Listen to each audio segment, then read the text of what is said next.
આજે હું ભારતના બાળકો, કિશોરીઓ, મહિલાઓને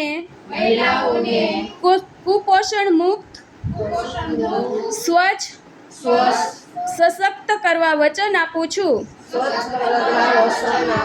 રાષ્ટ્રીય પોષણ માસ દરમિયાન હું દરેક ઘર સુધી યોગ્ય પોષણનો સંદેશો પહોંચાડીશ. યોગ્ય પોષણ એટલે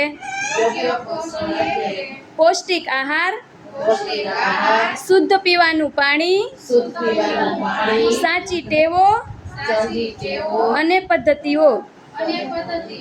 હું પોષણ અભિયાનને એક દેશવ્યાપી જન આંદોલન બનાવીશ.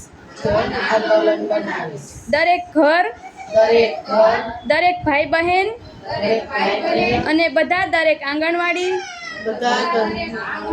દરેક શાળા, દરેક ગામ અને દરેક શહેરમાં આ જન આંદોલનથી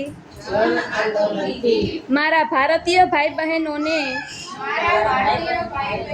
અને બધા બાળકો સ્વચ્છ થશે અને પૂરી ક્ષમતા પ્રાપ્ત કરશે.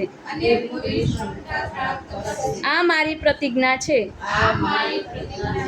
સહી પોષણ દેશ રોશન.